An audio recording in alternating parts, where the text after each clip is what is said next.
Hey everybody, it's Carolyn Bloom of Bloom Handmade Studio. So happy to be back here on the channel today to talk to you about one of my favorite designs, Concurrent, which is what I'm wearing right now. Concurrent is a syncopated brioche project. And in fact, to prepare for this podcast, I actually pulled out a Concurrent that I have in flight to just show you what Concurrent is all about.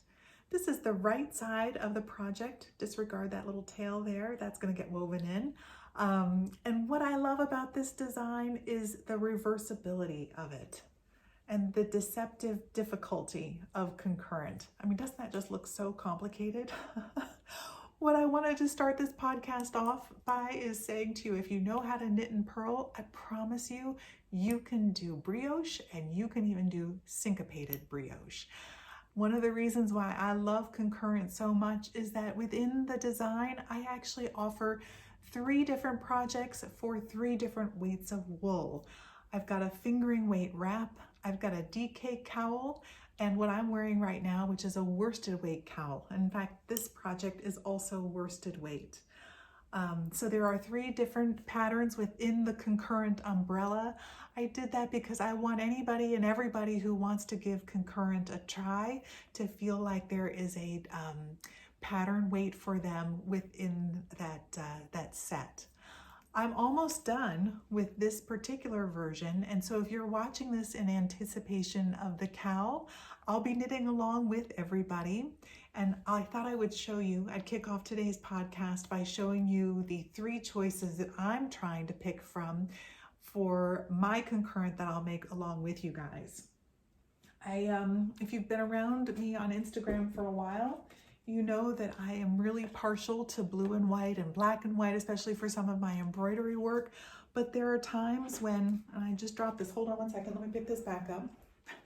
There are times when you really want to tap into something incredibly bright and vibrant. So I'm contemplating making a fingering weight version of the Concurrent wrap with these, some orange and some yellow, incredibly bright, vibrant, zesty colors that I think will be really beautiful to wear, especially in cold, dreary gray weather like what we're having in New York right now. So that's one possibility. For the DK weight version, I'm thinking about possibly trying out Spin Cycle for the DK cowl. I haven't actually ever knit with Spin Cycle before, so I'm really curious about giving this a go. I also happen to have some Surrey alpaca from Blue Sky that I think could pair beautifully with this. I've got to give this a swatch before I jump in. I'm not sure if the variegation and the color shifting within the Spin Cycle might be too much for this kind of syncopated brioche, so I'm not sure. This is going to have to be swatched. If you give this a go, this Spin Cycle a go to make your Concurrent, please be sure to tag me. I'm dying to see how this looks. And then lastly, I happen to have some beautiful Knit Picks Wonder Fluff. Do y'all know this yarn? This Wonder Fluff? This is a really fun wool that is actually, believe it or not, it doesn't look like it. Can you see there, this little skein, this little bit that's coming apart from the ball? That's my fault, not Knit Picks' fault.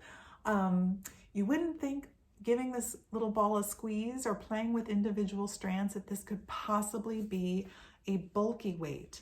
But I've knit with this before and it is a bulky weight. And what they do is they blow the woolen fibers into a nylon tube, and that's what gives it this kind of lofty squish. So I'm tempted to make another one of these worsted weight versions with this bulky weight from Knit Picks in kind of a muted colorway with this, what is this one called? This is their color B0. That's not really fun. No, here it is, Bear. And I think this is Hare, H-A-R-E. So it's kind of a tawny taupey color. And I'd be really curious to see how this would look in the worsted weight cowl. So that's another possibility. Decisions. All of the requirements for yardage and needles that you'll need are in the pattern. And so if you're going to give this a go, by all means, hop over to my website, which is bloomhandmadestudio.com, or to Ravelry. You can find me over there as Bloom Handmade, and you can get Concurrent, the pattern, on either of those two sites. As for what we're going to do today in all of the tips and techniques part of the podcast, I actually made a little list here. We're going to talk about provisional cast-ons. We're going to talk about I-cords, lifelines, picking up stitches from an I-cord, a brioche foundation row. We're going to talk about increases within brioche, decreases, right leaning and left leaning in brioche. And we're also going to talk about I-cord bind-offs. I'm going to give you step-by-step instructions on how to do each of those things. If you already know how to do most of those and you want to jump directly to that bit that you don't know how to do, I'm going to timestamp this podcast in the beginning of the show notes, and so you'll be able to hop exactly to the point where I can be of use. So if you don't want to listen to me prattle on about all of these things that you already know how to do, by all means, just go to the bit that you do want and join in there so that I can be of use, so that you can make your very own concurrent. Should we go ahead and jump right in? Let's do it.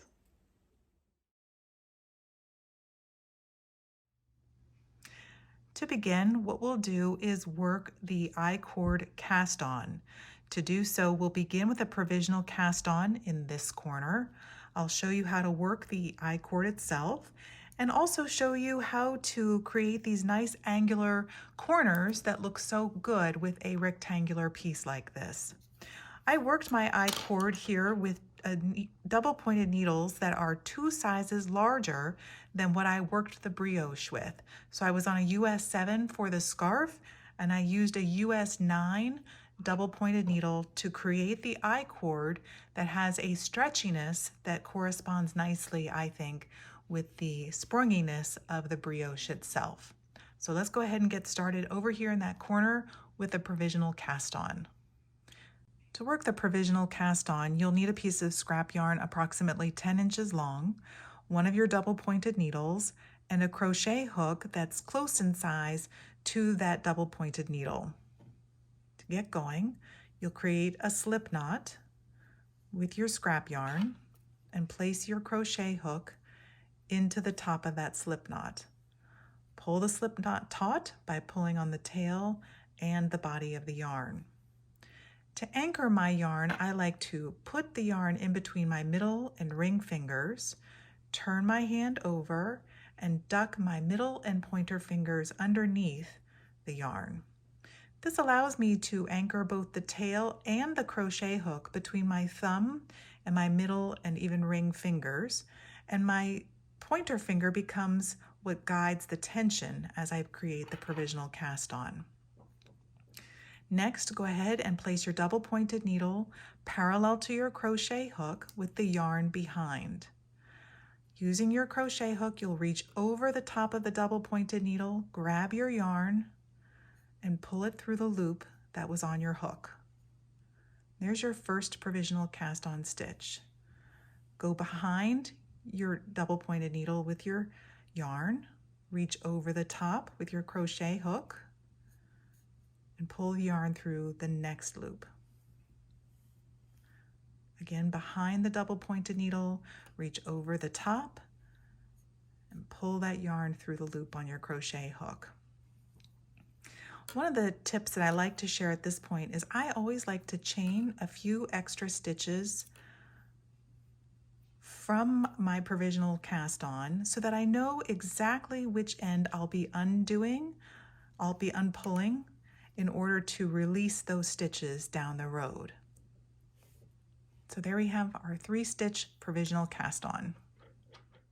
We're now going to work an I-cord to accommodate our 12-stitch sample for this demo.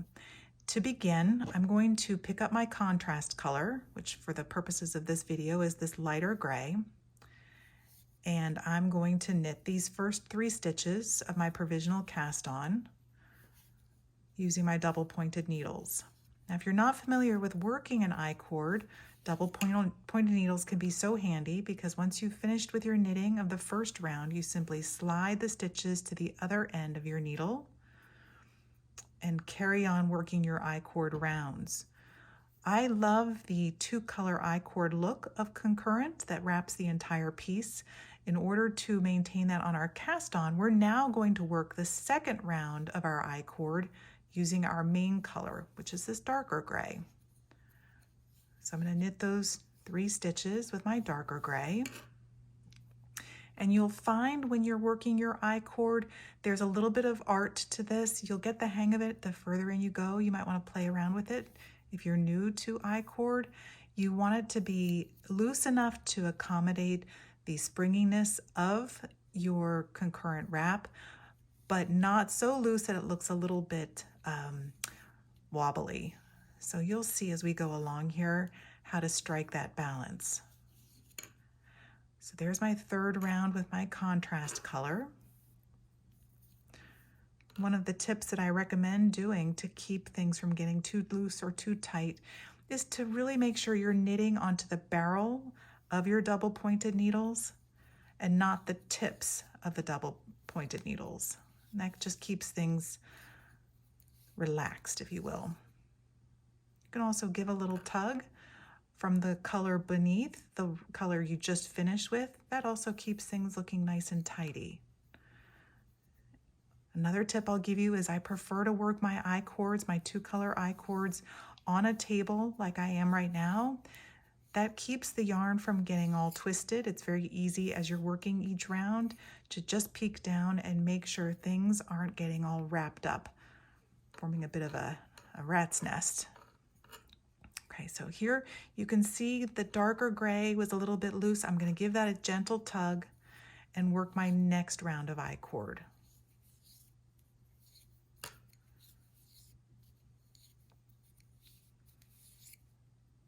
And give the light gray a nice tug and go ahead and keep working in this manner until you have enough stitches as the pattern directs. So for my sample, I'm going to be working across a 12-inch brioche piece. So what I'm going to end up doing is working 12, 13, 14, 15 I-cord rounds with my double pointed needles.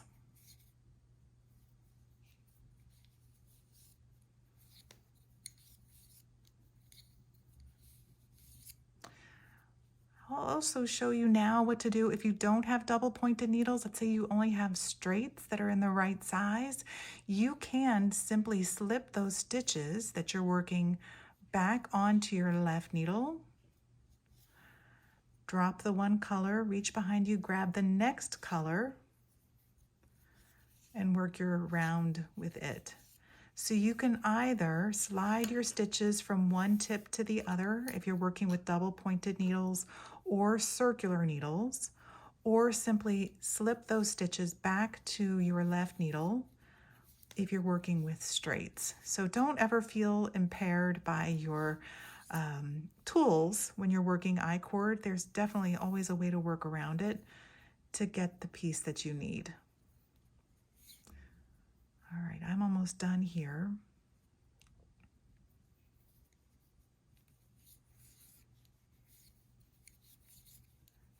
Let's say you're working on the fingering weight wrap and you have to do a lot of these I-cord rounds in order to get your cast on completed.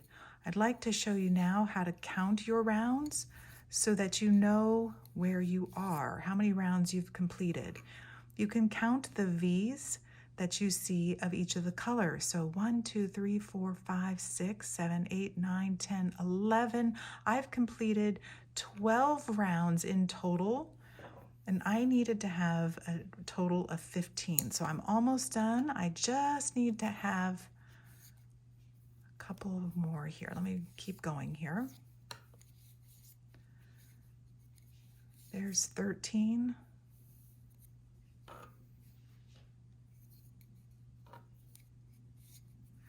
Here's 14. And then we'll do one more. That'll bring us to our finish. And as the pattern instructs, I'm happy to report that I'm ending on my contrast color.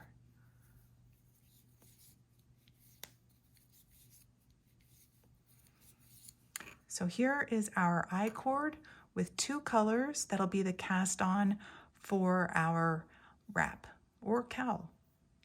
Now I'd like to show you how to pick up stitches from your I-cord. In keeping with the pattern, what we'll do is knit one more round of I-cord onto the needles we'll actually be using to knit our I-cord with. So these are my smaller needles. I'm working one last round of I-cord onto them, like that. I like to anchor my yarn on my left hand when I pick up stitches, similar to how I anchored it to work the provisional cast on, which is to say I place it between my middle and ring fingers, turn my hands around, duck my middle and pointer fingers underneath, and then grab a hold of the I-cord with my thumb and middle finger and use my pointer as kind of a controller of the tension. In order to get the nice angular corners of our piece, we're going to skip one round of I-cord, which is this lighter color, our contrast color. We'll skip that first V and tuck our tip of our needle into the next V of our main color. Grab the yarn with the tip of our needle and pull it under that V and make a loop on the tip of our needle. That's one stitch. Next, we'll go into the following round of I-cord, go under both V's of the I-cord, grab that yarn with the tip of your needle and pull it right through. And you'll repeat this, working down the column of stitches along your I-cord, pulling up loops and adding them to your needle.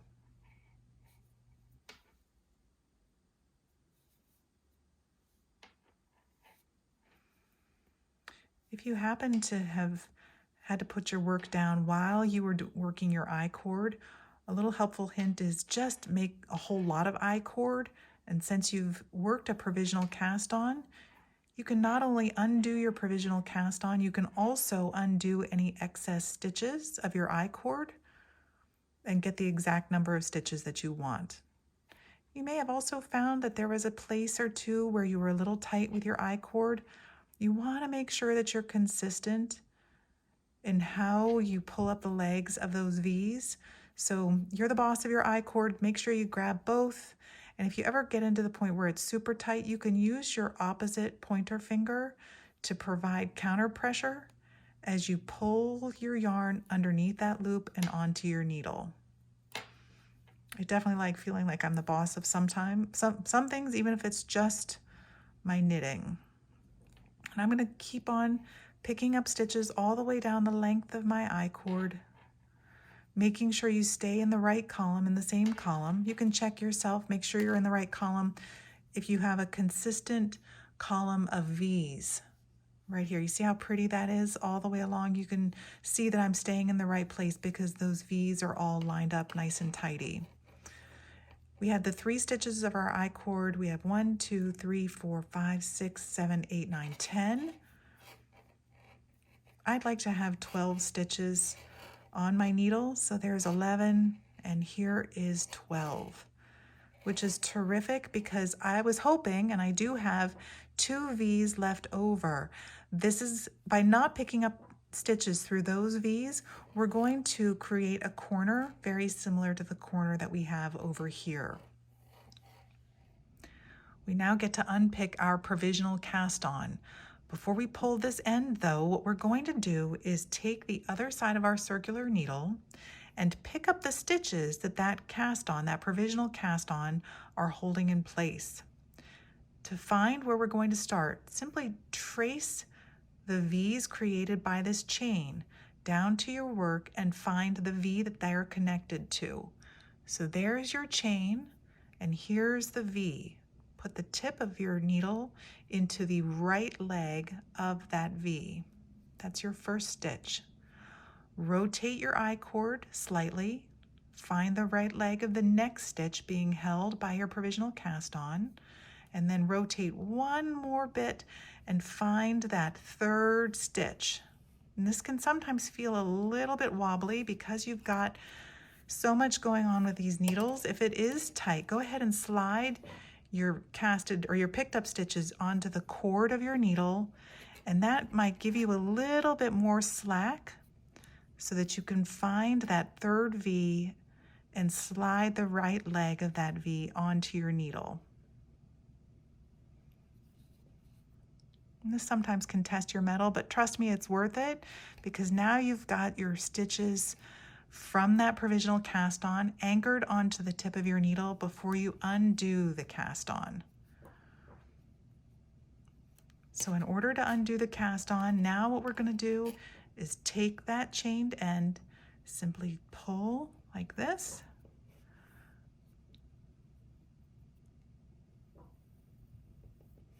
and unpick it,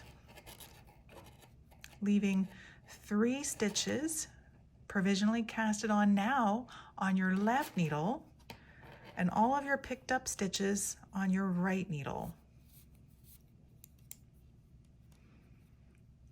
You're ready at this juncture to bring your working yarn, that main color, to the front of your work and slip those stitches from your left needle onto your right needle.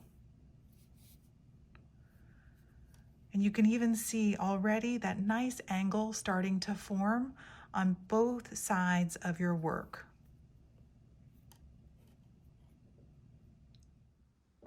Now that we've had our metal tested by our I-cord foundation, we are ready to work our setup row. To do so, you'll slide your stitches from one tip of your circular needles to the other, to the end that has your contrast color active. You can tell it's active because here you've got your 3 stitches of your I-cord and your contrast color is here ready to go to begin the next row.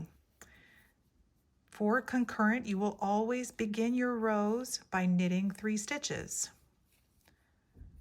So here I've knit 3 stitches of my contrast color, then following along with the pattern, I'll bring my yarn to the front of my work between my needles. So here I am sliding the yarn between the needles to the front of my work. I'm going to slip the next stitch as if to purl, which means you're not twisting it. You're slipping it from your left needle to your right needle, straight across, no twisting. To purl the next stitch, you'll go over your needle and back to the front of your work and purl that stitch. You'll slip the next stitch, go over your right needle and bring your yarn back to the front, purl the next stitch.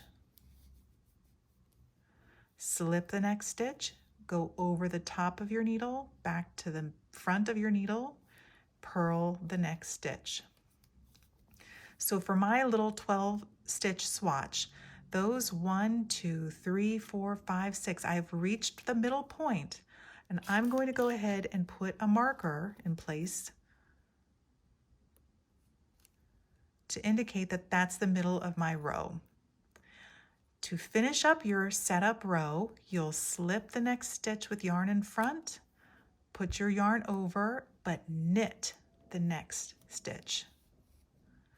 Bring your yarn to the front between your needles, slip the next stitch, knit by bringing your yarn over your right needle and knit. Yarn back to the front, slip 1 stitch, knit 1 stitch.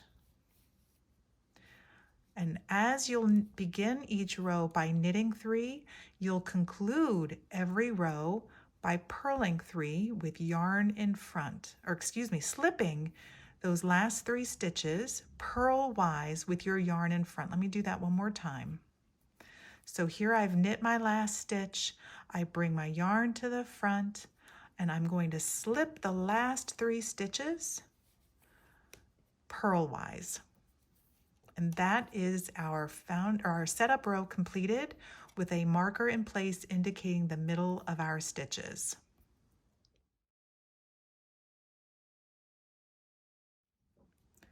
Now that we've worked our setup row, we are ready to begin brioching in earnest. So we have finished a row with our contrast color. One of the things to become very comfortable with is when you've finished working with your contrast color, it means it's time to turn your work. When you finish with your main color, which for this example is my dark gray, you slide. But when you've finished working with your contrast color, and you can tell that by the yarn overs on your needle, that means you've just worked a contrast row. When you've finished with your contrast color, you turn your work and begin working with your main color. So as I mentioned before, you begin each of your rows for concurrent by knitting 3. And you may find that that first little bit of your I-cord there is a little loose. You can always pull your tail and give it a little tug, and that'll tighten things up nice and neat and keep everything looking angular in that corner. Now, for your main color, you're going to bring your yarn to the front, slip your next stitch as if to purl, and knit both the slip stitch and the yarn over from the row before. Let's do the next one together. Yarn to the front, slip a stitch, knit the yarn over and the next stitch together. Yarn to the front, slip as if to purl, and then this act of knitting the yarn over and the next stitch together, that's actually called a brioche knit stitch. So we're going to work that together. Brioche knit. Slip your marker. Now this means that we've reached the point where we need to switch between brioche knitting and brioche purling. So consistently, we'll bring our yarn to the front and slip one stitch as if to purl. Now, because we've begun the brioche purl section, we will now purl this yarn over and stitch together. Slip, brioche purl. Slip, brioche purl. And remember, when you get to the last 3 stitches, you simply slip them purlwise. Now, because we've finished with our main color, that means it's time to slide our stitches back to the other tip of our circular needle and begin knitting with our contrast color.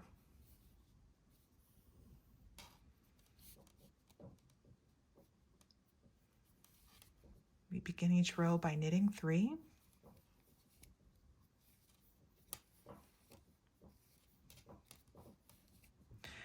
And because this is our contrast color, we will bring our yarn to the front and we will brioche purl the yarn over and the stitch together. Slip, yarn over, brioche purl. Slip, yarn over, brioche purl, yarn over, and now we've reached the middle. This is our indicator that we're going to switch from purling to knitting. So go ahead and bring your marker over to the other needle. Our yarn is in front. We just slipped a stitch. That means we're ready to now begin brioche knitting. Yarn forward, slip, brioche knit. Yarn forward, slip, brioche knit. Yarn forward, and now this one's a little bit tricky. I'd like you to really be mindful that sometimes it might feel like you've got something wonky going on.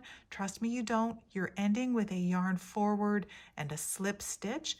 Go ahead and do that and bring that contrast color back to the front so that you have a yarn over paired up with a stitch.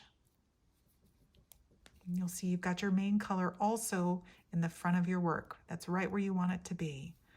And go ahead and slip those last 3 stitches of your row. Okay, now because you just finished with your contrast color, that means that you turn your work and begin working with your main color.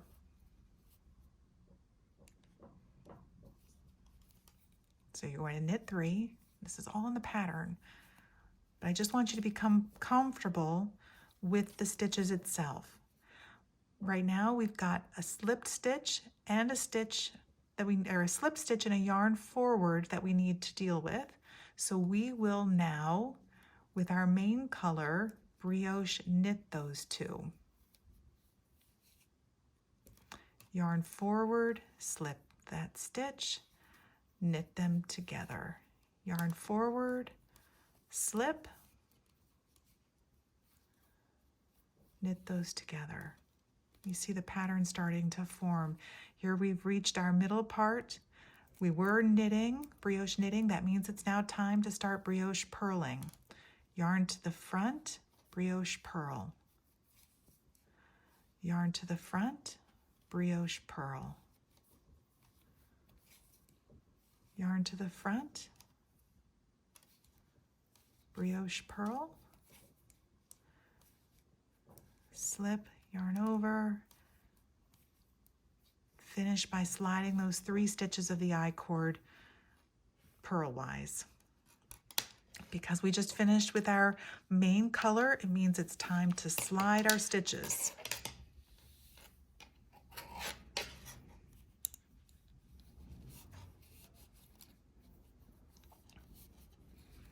Now let's work row 2 contrast color from our pattern, thereby completing all 4 rows of the brioche border. Here we're doing our yarn forward, slip 1 stitch purlwise.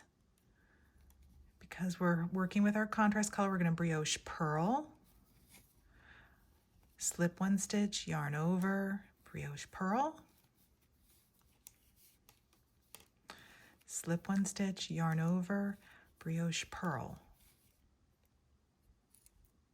Here's our marker. That's our indicator. We're ready to start now brioche knitting.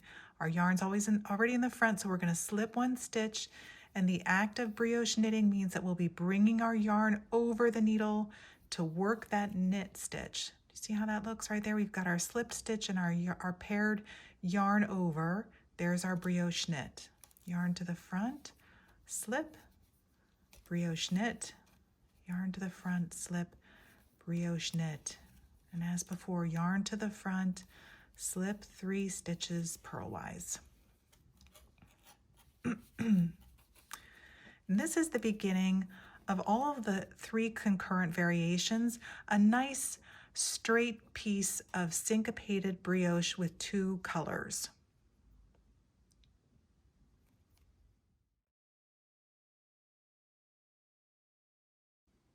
The next section will be to show you how to work the syncopated staghorn pattern. In order to do that, I'll need to show you how to work right slanted decreases, how to work a brioche increase, which you'll see here on both sides of your midpoint, and then how to work left leaning decreases. Let's get right. To demonstrate the right leaning decrease, I'll be taking these 3 stitches down to 1. And then to demonstrate the increase, I'll be taking this stitch right next to our marker and turning that 1 stitch into 3. So as before, I'm going to knit the first 3 stitches of each row. That's our I-cord. I'll bring my yarn to the front. Now to work a right leaning decrease, I'm going to slip the yarn forward and stitch as if to knit to my right needle. Let me show you that again. Slip it as if to knit, meaning you put your needle into the stitch from the right to the left and bring it to the right needle. I'm going to knit the next stitch, bring the slipped stitch over, and return that stitch to my left needle. I'm going to grab the yarn over and the stitch next to that and bring it over the stitch that I just slipped. I find it easiest to do that if I anchor that stitch with my pointer finger until I get to the very tip of the needle, and then I let go of the stitch and the yarn over, leaving that stitch here still on my left needle, like that. I'm going to then slip that stitch to my right needle, bring my yarn to the front, slip a stitch. Now it's time for our increase. I'll put my needle in as if I'm going to knit. Bring my yarn around my right needle and pull up a loop. Rather than dropping the stitch from my left needle, I'm going to leave it on my left needle. Bring my yarn to the front and then knit that same stitch again. Now, when you're working in a syncopated brioche pattern, that is all you're going to do for increasing and decreasing. Think of your main color as the leader in this section. But now it's going to take a back seat and simply work straight across the rest of the row. So now we're brioche purling because we hit our marker. That means it's time to do something different. Brioche purl. Work across your row and slip those last 3 stitches. Go ahead now and slide those stitches back to the other side of your needle because it's time to work with our contrast color. And now I'm going to show you how to work a left-leaning decrease and how to work that increase again here in this stitch, this contrast color stitch right next to our marker. Go ahead and knit 3. You have your brioche purl. Here's our decrease. We're going to work that as a slip and yarn over, just like all the others. Work a brioche purl. And this is where things get fun. This little increase that you did where we turned 1 brioche knit into 3 stitches, you're going to slip as if to purl. Yarn to the front, purl the next stitch. There's no yarn forward to work a brioche purl. It's just a regular purl. So there's your regular purl stitch. Then you'll slip the last stitch as if to purl with your yarn being in front and bring it forward. Or actually you leave it where it is because your next stitch is going to be an increase. So your yarn was to the front, you'll create your yarn over by having it to the front but knitting the next stitch. See what happens here? Here's your yarn in the front. It goes over the needle in order to knit, but you're increasing. So you pull up 1 loop, yarn to the front, and knit that same stitch again. So from 1 stitch, there is now 3. 1, 2, 3. Slip 1, and now we're going to work a left-leaning decrease here. So we're going to slip the first stitch as if to knit. Knit the next 2 stitches together. And it's a little misleading because you see 3 loops on your needle. You've got your next stitch and the paired yarn over. You're going to knit all 3 of those loops together. Take the stitch that you slipped. It's the stitch and it's paired yarn over and slide that over the top of the stitch you just knit together. Yarn forward, slip, bring your yarn to the front, 1, 2, and 3. So now what we've completed here is your first right-leaning decrease, your increase, another increase, and a left-leaning decrease. Let me go ahead and show you what the resulting row with your main color is going to look like. You'll knit 3, knit 1 together, yarn forward, knit 1, yarn forward. Now here is that increase that you did before with your contrast color.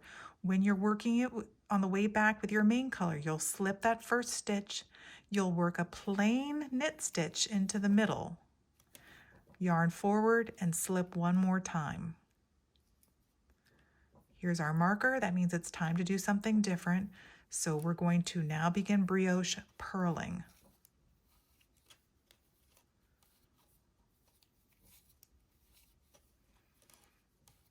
take that straight across.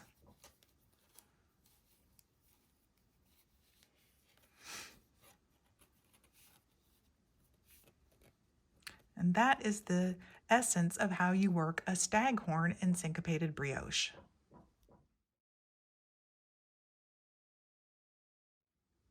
Up next in our bag of tricks is how to use a lifeline. I have a piece of scrap yarn here that is long enough to accommodate all of my stitches, plus it has tails of about 3 to 4 inches long on either side. I have slid my work to the cord of my circular needles, and I'm now going to run my darning needle under each of my stitches, taking care not to split my stitch, and also to grab both the stitch and the yarn forwards. So I'm going to go ahead and pull that through. Now this is interesting. When you get to your marker, don't go between your marker, go underneath your marker. So not here, but here, rather underneath it. And carry on going underneath your stitches.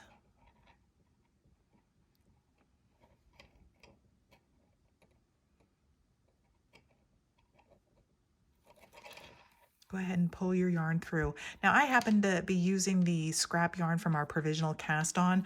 I'll just mention that when I do this for purposes other than a demo, I typically prefer to use fingering weight yarn for my lifelines because fingering weight is light enough to support your yarn, but also not so bulky as to get in the way. So certainly if you're working with the fingering weight version of Concurrent, be sure to use a fingering weight piece of scrap yarn as your lifeline, and it's even fine to use that weight for the heavier weight versions. You might find this useful, the lifeline's useful after you have finished the brioche border and before you begin your staghorn repeats, and then you can pull out the lifeline once you finish each staghorn and work the next section of the staghorn and then pull out your lifeline and go along until you really establish confidence in your brioche increases and decreases.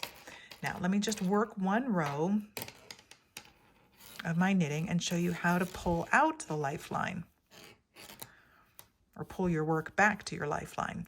Now I know that I'm working my next row with my contrast color. Let me just show you how to do that. You've got these yarn overs that I worked with my main color. So here's the stitch and here's the yarn over. That yarn over is in my main color. That means it's time to work with my contrast color. So I've slid my stitches to the tip of my needle where my contrast color is active. And I'm now going to work one straight row with my contrast color. So here's a brioche purl. And you can see I'm taking care not to knit my lifeline. I'm merely knitting my stitches. Here's my marker. I can slip that easily because I didn't go through it with my lifeline. Time to switch stitch. I was going brioche purl before. It's time to brioche knit. Brioche knit. I'm just going to zip right along till I get to those last 3 stitches. And if you can push your lifeline into the same direction as you go, that's terrific. Okay, now I've worked one row of brioche past my lifeline. Let's say I've made a mistake. You fill in the blank what mistake I could have made. Any number of them are possible. We all make mistakes, but these lifelines are so handy because guess what we're going to do? We're going to go ahead and slide our stitches off of our needle. Take a deep breath, it's okay. And we're going to undo our work back to that lifeline. You'll just pick your work back. You can see you've gone as far as you can. When you pull each of the ends of your work and they can go no further, that means you're back to your lifeline. Congratulations, you did it. We're now going to simply follow our stitches and put them back onto our needle. So here we go. Just go ahead and slip those right back on. Your lifeline is telling you where to put your needle so that your stitches aren't twisted. Just follow your nose. Gosh, it's even like the Wizard of Oz. The yarn is like a yellow. Follow the yellow brick road. just picking those stitches up from your lifeline and putting them right back on your needle.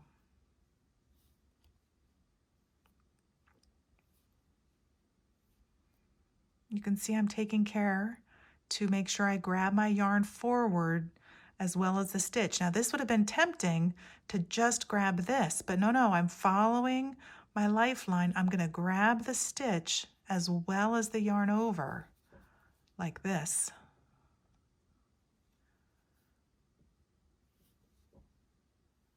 Just taking care, go slowly, pick those all back up and put them right back on your needle. Presto, like that. You can go ahead and slide back onto the cord of your circular, grab one end of your lifeline and give a gentle tug. Voila, you're good. Ready to resume. We knew we just worked one row with our contrast color. We would work that row again by simply sliding our stitches back to the end of the needle where our contrast color is active and knit that row again. Wanted to show you also how to weave in your ends into your I-cord. The I-cord is not just a beautiful feature to Concurrent, it's also a handy dandy tube to hide all of your ends. In order to do that, I happen to have an end here in my sample that I've been working on. I'm simply going to tie an overhand knot, not too tight and not too loose. We're really going for Goldilocks here. Tying a knot, and then I'm going to go ahead and place both of those ends onto my darning needle. I'm then going to sew into the middle of my I-cord. So there's a V and a half that I'm sewing right into the middle of. Pull those ends up and through, make that knot pop into the middle of the I-cord. And then I'm going to simply stitch through the center of that I-cord pretty much as far as I can get my darning needle to go. Let's say to about there. See how I bunched it all up onto my needle? Grab that needle, pull through, and then just stretch your work out, stretch that I-cord right out. It gobbles up all of those ends. If you have a little tail that's peeking out, grab your scissors and just give a trim. Take care not to cut your work. I've done that before and that doesn't result in happiness. But just give that little tail a trim and it too will be absorbed right into the I-cord. You can do that same trick for the tails when you cast on as well as the tail that will result when we bind off.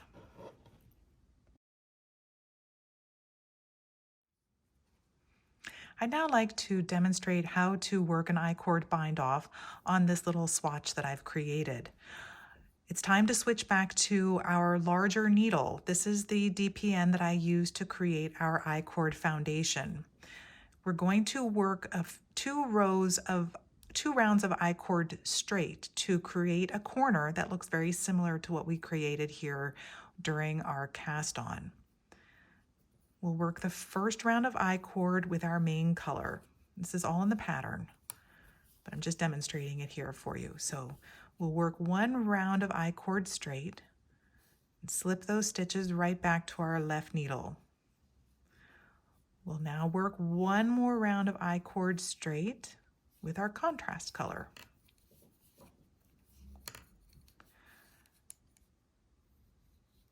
Go ahead and slide those back over to our left-hand needle. This is definitely one of those times where I like to keep my yarn on a table so that I can keep them from getting too tangled up. So my main color is always underneath my contrast color, and that just keeps things from getting all discombobulated. We're now ready to work an I-cord and bind off a stitch. So we're back to our main color to keep the two-tone effect flowing. We work 2 stitches of the I-cord. Now we're going to knit the last stitch of the I-cord and the first stitch of our scarf together through the back loop. And there we've bound off 1 stitch. Go ahead and slide those stitches back to your left needle. Switch to your contrast color. Knit 2 stitches of your I-cord and knit the third stitch of your I-cord together with the next stitch of your scarf. Now you may have noticed that the next stitch of your scarf includes your yarn over. So we're going to knit all three of those loops together through the back loop.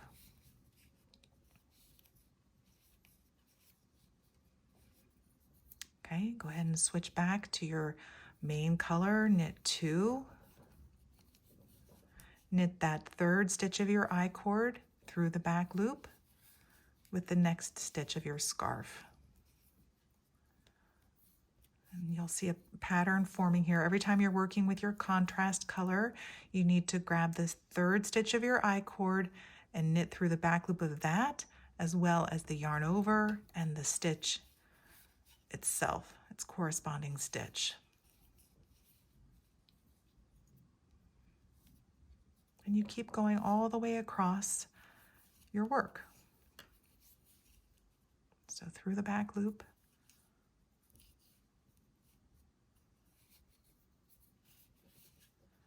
And slip those back to your left needle.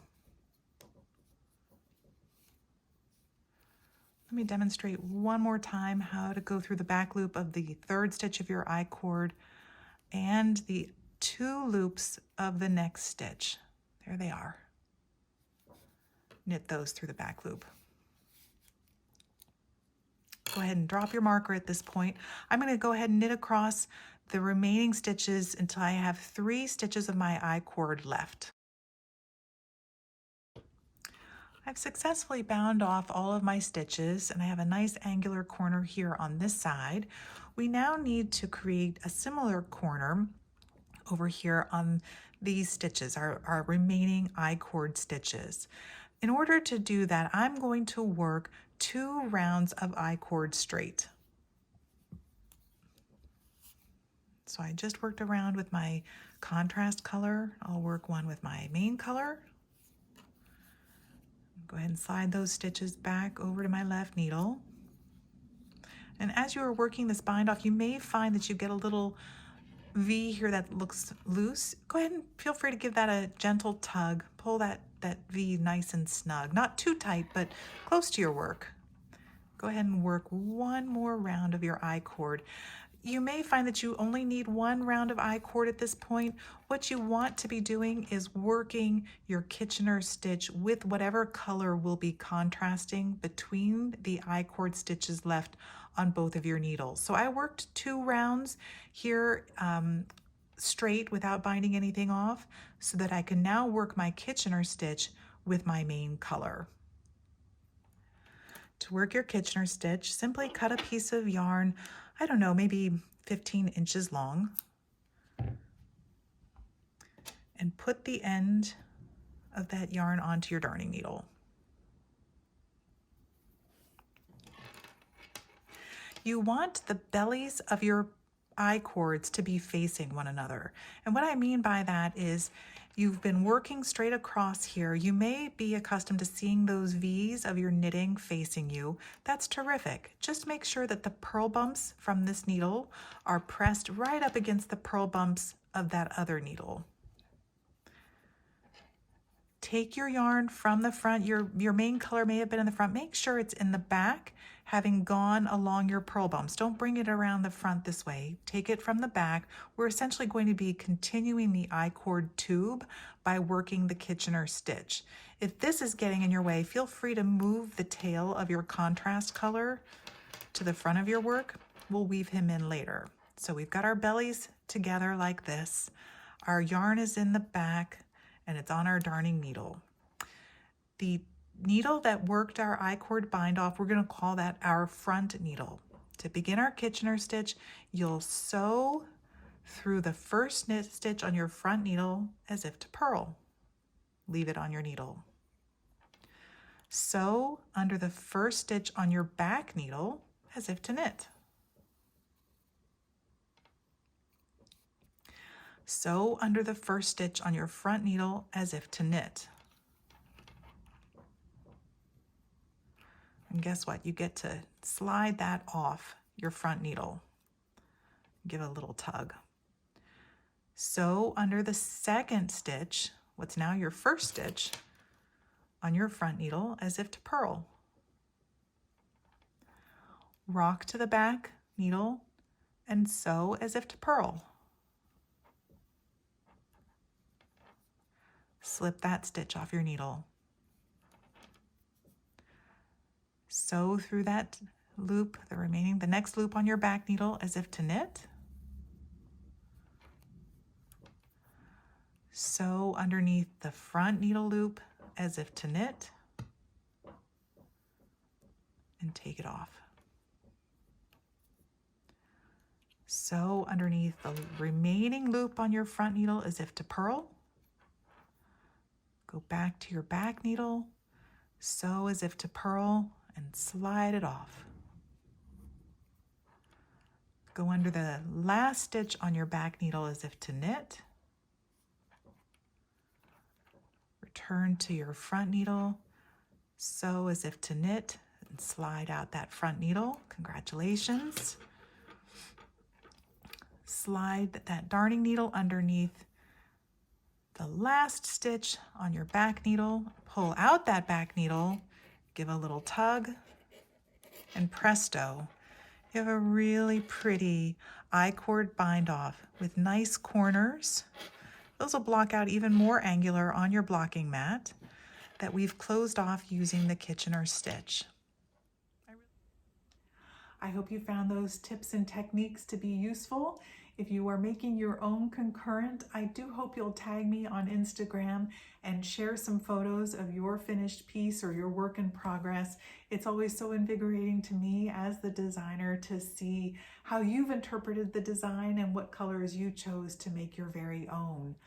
I also always want to give a shout out to Nancy Marchand, who is the designer of the brioche stitch itself, and just say that if you want to continue your exploration of brioche, I highly recommend any of Nancy's books. I happen to have 3 here. This was the first I ever got. This is Knitting Fresh Brioche. This is really what excited me the first time about giving the stitch a try.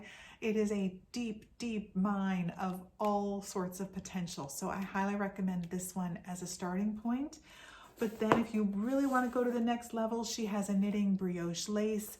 She also has another book, which I actually have in flight in the other room, called Knitting Brioche Cables, which is wonderful. And then also this is Tuck Stitches, which is how to take your brioche to the next level and start using different techniques within the stitch to bring beautiful texture to your knitting. So I haven't gotten into this one very far yet, but it's on my list of to-dos because I'm always so inspired by what Nancy has to offer. If you'd like to stay in touch with me, please do follow me over on Instagram. You can find me there at Bloom Handmade Studio. I am on Facebook and Ravelry, but not so often. You can find me there by the same name. And the best way to stay most current, not concurrent, but current with what's happening in my studio is to sign up for my newsletter, which you can find at bloomhandmadestudio.com. I don't send out a newsletter very often, but I do try to make it something that people look forward to when they see it in their inbox. I don't ever want to clog your inbox with too much information, but when I've got something going on, such as this current knit along, or a class coming up, or a new design coming out, I always tell people in the newsletter first. So if you are inclined, please do subscribe over there. And if you've enjoyed this podcast, perhaps subscribe to my channel here on YouTube. It's a hoot to do these tips and techniques and to check in and say hello via YouTube. So you can always subscribe to my channel down below. So until we meet again, thank you so much for tuning in, and I hope that Concurrent proves to be a source of joy for you, and I wish you happy knitting.